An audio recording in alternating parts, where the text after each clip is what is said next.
ഒരു സോംബി മൂവിയിൽ എന്തൊക്കെയാ ഉള്ളേ? സോംബീസ് ഉണ്ടാവും ഒബ്വിയസ്ലി. പിന്നെ ഉണ്ടാകുന്ന കുറച്ച് ക്യാരക്ടേഴ്സ് ഞാൻ പറഞ്ഞുതരാം. മെയിനായിട്ട് ഒരാളുണ്ടാവും. ഒരു മെയിനായിട്ടൊരു ഫീമെയിൽ ലീഡ് ഉണ്ടാവും. പിന്നെ കുറച്ച് അഹങ്കാരിയായിട്ടൊരു ക്യാരക്ടർ ഉണ്ടാവും. കുറച്ച് എല്ലാത്തിനെയും എതിർക്കുന്ന, എല്ലാത്തിനെയും എന്താ പറയുക, എതിർത്ത് സംസാരിച്ച്, എതിർത്ത് പ്രവർത്തിക്കുന്ന ഒരാളുണ്ടാവും. അയാളായിരിക്കും ഇതിൽ കൂടുതൽ ഈ സിറ്റുവേഷൻസ് വേസ്റ്റ് ആക്കുക. പിന്നെ ക്ലംസി ആയിട്ട് ഒരാളുണ്ടാവും. അയാളും സിറ്റുവേഷൻ വേസ്റ്റ് ആക്കും.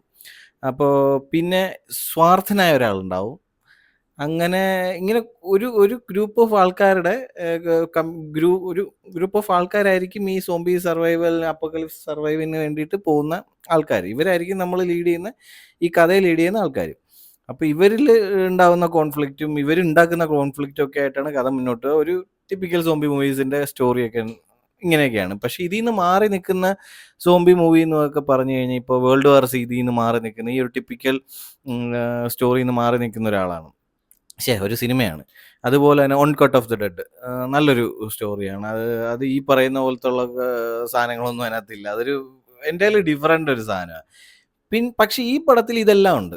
ബട്ട് ഈ പടം ഡിഫറൻ്റ് ആയിട്ട് നിൽക്കുന്നതെന്ന് വെച്ച് കഴിഞ്ഞാൽ, ഇതിലെ സോംബികൾക്ക് ഇന്ന് വരെ കൊടുത്തിട്ടില്ലാത്തൊരു പുതിയൊരു രീതി. അതായത് എല്ലാവരും ഹൈവ് മൈൻഡഡ് ആയിരിക്കും. അതായത് കളക്റ്റീവായിട്ടൊരു മൈൻഡിലായിരിക്കും. ഈ ആൻസിനെയൊക്കെ പോലെ ഈ സോംബികൾക്ക് അങ്ങോട്ടും ഇങ്ങോട്ടും കമ്മ്യൂണിക്കേറ്റ് ചെയ്യാൻ പറ്റും.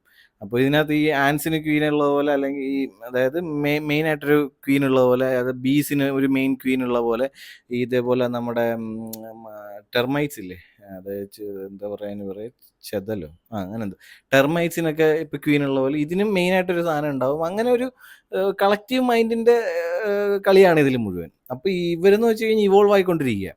അപ്പോൾ ഇതുപോലുള്ള സോംബി ഔട്ട് ബ്രേക്ക് ഉണ്ടാക്കുന്ന ഒരു മോളിൽ കുറച്ച് പേര് പെട്ടുപോകുന്നതും അതുമായിട്ട് ബന്ധപ്പെട്ടുള്ള സ്റ്റോറിയാണ് ഇത് പോകുന്നത്. ഇപ്പം ഞാൻ ഫസ്റ്റ് ഓഫ് ഓൾ ഞാൻ പറയാം, ഞാൻ ഇതേപോലെ ഒരു സോംബി മൂവി, ഇതേപോലെ നല്ല സാമ്യമുള്ള ഒരു സോംബി മൂവി കണ്ടിട്ടുള്ളത് ലാ ഹോർദെ, അതായത് ദ ഹോർഡ് എന്ന് പറയുന്ന ഒരു ഫ്രഞ്ച് മൂവിയാണ്. അതിൻ്റെ ഇംഗ്ലീഷും കിട്ടും, ദ ഹോർഡ് എന്നാണ് പറയുന്നത്. എനിക്ക് ഭയങ്കര ഇഷ്ടപ്പെട്ട ഒരു സോംബി മൂവിയാണ്. എൻ്റെ one of the first zombie മൂവീസാണ് ഞാൻ കാണുന്നത്. കണ്ടിട്ട് ഇപ്പോൾ എത്ര ഒരു 10-15 വർഷമെങ്കിലായി കാണാം അത് കണ്ടിട്ട്. അത് ഇറങ്ങിയത് മുമ്പ് ഇറങ്ങിയത്. ഞാനത് ഇറങ്ങിയപ്പോൾ ആരാണ്ട് അടുത്ത് യൂട്യൂബിലിട്ട് ഈ സിനിമ. അങ്ങനെയാണ് ഞാൻ ഈ സിനിമ കാണുന്നത്. ദ ഹോർഡ് എല്ലാവർക്കും പോയി ഒന്ന് ചെക്ക് ചെയ്ത് നോക്കാം. അതിനകത്ത് ഇതേപോലെ ഒരു എന്താ പറയുക, ഒരു വലിയൊരു ബിൽഡിങ്ങിൽ കുറച്ച് ആൾക്കാരൊക്കെ പെട്ടുപോകുന്നു. പെട്ടുപോകുന്ന ആൾക്കാരാണ് രസം. കുറച്ച് ഗാങ്സ്റ്റേഴ്സും കുറച്ച് അവരെ എന്താ പറയുക, ടെർമിനേറ്റ് ചെയ്യാൻ, അവരെ എന്താ പറയുക, പിടിക്കാൻ വേണ്ടി വരുന്ന കുറച്ച് പോലീസുകാരും അവിടെ പെട്ടുപോകുന്നു. അപ്പോൾ ഒരു സോംബി ഔട്ട് ബ്രേക്ക് ഉണ്ടാകുന്നു. അപ്പോൾ ഇവർ രണ്ടുപേരും കൂടെ ഈ സോംബി ഔട്ട് ബ്രേക്കിനെ റെസിസ്റ്റ് ചെയ്ത് മുന്നോട്ട് പോകണം. അങ്ങനെയൊക്കെയുള്ളൊരു ഭയങ്കര ഒരു സ്റ്റോറിയാണ് അതിന്. കിടിലനായിട്ടൊരു നമ്മൾ വിചാരിക്കാത്തൊരു എൻഡിങ്ങുമാണ് അതിനുള്ളത്. നല്ലൊരു സ്റ്റോറിയാണ് ദ ഹോർഡ്. അപ്പോൾ അതുമായിട്ട് എനിക്ക് ഭയങ്കര റിസംബിൾ ചെയ്തു ഇതിൻ്റെ സ്റ്റോറി. ബട്ട് എന്ന് വെച്ചാൽ ഒരു ഇനിഷ്യൽ സ്റ്റോറി കേട്ടോ. ഒരു ക്ലസ്ട്രോഫോബിക് ആയിട്ട് എല്ലാവരും ഒരു ചെറിയൊരു ലൊക്കേഷനിൽ ആ ഒരു ഇതിലെല്ലാവരും നിൽക്കുന്നു. അപ്പോൾ അതിനകത്ത് കുറേ ആൾക്കാർക്ക് സൈക്കോളജിക്കലി ഇവരുമായിട്ട് ഒത്തുപോവാണ്ടാവുന്നു. അങ്ങനെ അവർ വേറെ തിരിയുന്നു. അപ്പോൾ ഇതൊരു സൈക്കോളജിക്കൽ ഡ്രാമയാണ്. കുറേ ആൾക്കാർക്ക് ഇതിൻ്റെ ഇടയിൽ ഉണ്ടാകുന്ന ടെൻഷൻസും ഇതിനിടയിൽ ഉണ്ടാകുന്ന കോൺഫ്ലിക്ട്സും ഒക്കെ നല്ല രീതിയിൽ കാണിച്ചിട്ടുണ്ട്. പിന്നെ ട്രെയിൻ ടു ബുസാനുമായിട്ട് ഇത് കമ്പയർ ചെയ്യാൻ പറ്റത്തില്ല. ഈ പുള്ളി തന്നെ ഡയറക്റ്റ് ചെയ്ത, ഇതിൻ്റെ ഡയറക്ടർ, ഈ കോളനിയുടെ ഡയറക്ടർ ചെയ്ത ട്രെയിൻ ടു ബുസാനുമായിട്ട് നമുക്ക് ഒരിക്കലും കമ്പയർ ചെയ്യാൻ പറ്റത്തില്ല. It's an entire different movie. അതൊരു ട്രെയിനിൽ നടക്കുന്ന, അത് കുറച്ചുകൂടെ ക്ലസ്ട്രോഫോബിക്കാണെന്ന് ഇത് വെച്ച് നോക്കും ആണ്. അത് എൻറ്റയർലി ഡിഫറെൻറ്റ് സാധനമാണ്. ഇതിലും രണ്ടിലും പറയുന്ന എനിക്ക് പൊതുവായിട്ട് മനസ്സിലായ കാര്യം എന്ന് വെച്ച് കഴിഞ്ഞാൽ, പുള്ളിയുടെ വേറെ പടമൊന്നും ഞാൻ കണ്ടിട്ടില്ല കേട്ടോ. ഹെൽ ബൗണ്ട് കണ്ടിട്ടുണ്ടെന്ന് തോന്നുന്നു, വേറെ ഒന്നും ഞാൻ കണ്ടിട്ടില്ല. ഇതിൽ പൊതുവായിട്ട് പറയുന്ന സാധനം എന്ന് വെച്ച് കഴിഞ്ഞാൽ, ഈ ആൾക്കാരുടെ ബേസിക് ആയിട്ടുള്ള സ്വാർത്ഥതയും പൊളിറ്റിക്സും കാര്യങ്ങളൊക്കെയാണ് ഇതിനകത്ത് മെയിനായിട്ട് കാണിക്കുന്നത്. അത് അയാൾ നല്ല രീതിയിൽ എന്താ പറയുക, ഗ്രൗണ്ട് ലെവലിൽ ആൾക്കാർ എങ്ങനെയാണ് ബിഹേവ് ചെയ്യുന്നതെന്ന് നല്ല രീതിയിൽ പോർട്രേ ചെയ്തിട്ടുണ്ട്. പിന്നെ മെയിനായിട്ട് എനിക്ക് പറയാനുള്ളത്, ഇതിലെയൊക്കെ സോംബീസിൻ്റെയൊക്കെ ഒരു കൊറിയോഗ്രാഫി, ആ സോംബീസിൻ്റെയൊക്കെ ഒരു മാനറിസം, സോംബീസൊക്കെ ഇങ്ങനെ ഓടിച്ചാടി നടക്കുന്നതും എന്താ പറയുക, സോംബീസ് കാണിക്കുന്ന പല ചേഷ്ടകൾ, ആ ആർട്ടിസ്റ്റ്, അത് ചെയ്ത ആർട്ടിസ്റ്റ്, ആ സോംബികളായിട്ട് അഭിനയിച്ച ആർട്ടിസ്റ്റുകൾ, വാവ് അടിപൊളി. CGI ഇതിനകത്ത് ഞാൻ ഉപയോഗിച്ച് കാണും. എനിക്ക് അത്ര ഉപയോഗിച്ചിട്ടുണ്ടെന്ന് തോന്നുന്നില്ല. അതുകൊണ്ടുണ്ടെങ്കിൽ വല്ല ചെറിയ അടുത്ത് മാത്രമേ ഉണ്ടാവുള്ളൂ. അത്രയ്ക്ക് നല്ല രീതിയിൽ എല്ലാവരും കൊറിയോഗ്രാഫ്ഡ് ആയിട്ട് അത് ചെയ്തിട്ടുണ്ട്. അതാണ് ഇതിനൊരു ബ്യൂട്ടി കൊടുക്കുന്നത് കേട്ടോ.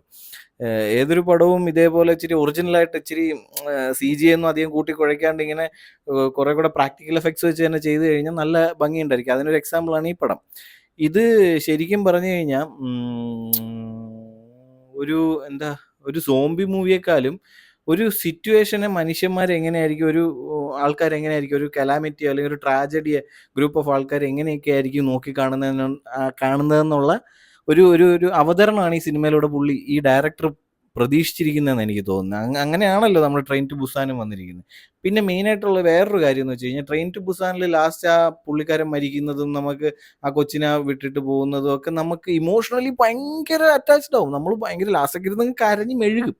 അമ്മാതിരി ഇമോഷണൽ കണക്ഷൻ ഉണ്ടാവും. പക്ഷെ ഇതില് ആ ഒരു ഇമോഷണൽ കണക്ഷൻ ആള് കൊണ്ടുവരാൻ ശ്രമിച്ചിട്ട് ഇല്ലേ, അതോ ശ്രമിച്ചിട്ട് പരാജയപ്പെട്ടാണോ എന്ന് ചോദിച്ചു കഴിഞ്ഞാൽ മനസ്സിലാവുന്നില്ല. കാര്യം ഇതിൽ അങ്ങനെ ഒരു സാധനം ഞാൻ കാണുന്നില്ല.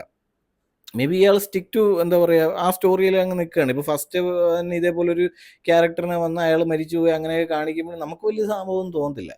അയാൾ അങ്ങനെ തോന്നാൻ വേണ്ടിയൊന്നും അതിനകത്ത് ഇമോഷണലി കാണിച്ചിട്ടും ഇല്ല.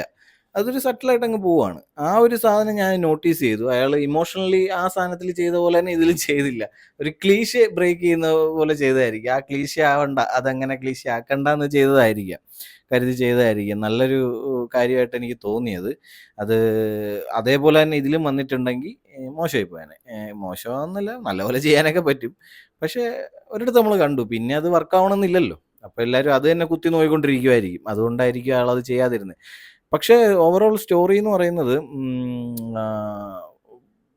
കിടിലനൊരു സ്റ്റോറി. ഒരു സോംബി മൂവി എങ്ങനെ നമ്മളെ പിടിച്ചിരുത്തും എൻഗേജിങ് ആയിട്ട്. നമ്മൾ ഓരോ ഇതിലും നമ്മൾ ഒരു ക്യാരക്ടർ, ക്ലംസി ആയിട്ടുള്ള ക്യാരക്ടർ എപ്പോഴും വീണ് പോവുക, അല്ലെങ്കിൽ എപ്പോഴും ഓരോന്നിൻ്റെ പുറകെ പോയിട്ട് വള്ളി പിടിക്കുക, പ്രശ്നങ്ങൾ മെയിനായിട്ട് ഉണ്ടാക്കുക, നമുക്ക് കലിപ്പ് വരും. ഇതൊക്കെ ഇവൻ അല്ലെങ്കിൽ ഇവൾ, ഈ കാണിക്കുന്ന ഇവള് അല്ലെങ്കിൽ ഇവൻ പെട്ടെന്ന് ചത്തു വരുന്നതൊക്കെ നമുക്ക് അത്രയും സമാധാനം ഉണ്ടായിരുന്നു എന്ന് തോന്നുന്ന ക്യാരക്ടറൊക്കെ ഇതിനകത്തുണ്ട്. അങ്ങനെയൊക്കെ നമ്മളെ എന്താ പറയുക, എൻഗേജിങ് ആയിട്ട് ഈ പടം ത്രൂ ഔട്ട് ഫസ്റ്റ് തൊട്ട് ലാസ്റ്റ് വരെ നമ്മളെ പിടിച്ചിരുത്തും. പിന്നെ ഇമോഷണൽ ഇതില്ലെന്ന് പറയാൻ പറ്റത്തില്ല. അതിനകത്തൊരു ബ്രദർ സിസ്റ്റർ സാധനം കാണിക്കുന്നുണ്ട്. ഒരാളുടെ അവരുടെയൊക്കെ ഡെത്തും കാര്യങ്ങൾ കാണിക്കുന്നതിൽ ചെറിയ ഇമോഷണൽ സാധനമുണ്ട്. പക്ഷെ നോട്ട് അപ് ടു മാർക്ക്, അങ്ങനെ വലിയ സംഭവമൊന്നും അല്ല. ബട്ട് അത് ആ കഥയ്ക്ക് വേണ്ട ഭാഗത്ത് അത്യാവശ്യം കറക്റ്റിനെ കൊടുത്തിട്ടുള്ളൂ. അല്ലാതെ അതിനെ ഊന്നി കുറേ ടൈം വേസ്റ്റ് ചെയ്തിട്ടൊന്നുമില്ല. സ്റ്റോറിയിലാണ് കൂടുതൽ നിന്നിട്ടുള്ളത്. എനിക്ക് ഇതിൻ്റെ മെയിനായിട്ട് ഇഷ്ടപ്പെട്ടതെന്ന് വെച്ച് കഴിഞ്ഞാൽ, ആ ക്ലൈമാക്സിലോട്ട് പോയിട്ട് ആ ക്ലൈമാക്സ് സ്റ്റേജ് ചെയ്തിരിക്കുന്ന രീതി, അത് ആദ്യം തന്നെ ഫോർഷാഡോ അല്ല, ഡയറക്റ്റ് തന്നെ പറഞ്ഞിട്ട് ആ ഒരു സാധനത്തിലോട്ട് ചെന്നെത്തുന്നൊരു സംഭവമുണ്ട്. അത് എനിക്ക് ഭയങ്കര രീതിയിൽ വർക്കായി. അത് ഭയങ്കര രീതിയിൽ ഞാൻ ഒട്ടും പ്രതീക്ഷിച്ചില്ല ഇതായിരിക്കും സംഭവം എന്നുള്ളത്. ക്ലൈമാക്സ് ഒക്കെ അടിപൊളിയായിരുന്നു. നല്ലൊരു മൂവി. പിന്നെ ഞാൻ പറഞ്ഞു മറക്കണ്ട, എല്ലാവരും ലാഹോർ ഡേ, ഇപ്പോൾ ഇങ്ങനെ സോംബി മൂവീസൊക്കെ ഇഷ്ടമുള്ള ആൾക്കാരാണെങ്കിൽ ഫ്രഞ്ച് മൂവി അത് എന്നാ ഇറങ്ങിയെന്ന് ഞാൻ നോക്കണം. ഞാൻ ഇതിപ്പോൾ ഞാൻ പ്രിപ്പയർ ചെയ്തിട്ടൊന്നുമല്ല.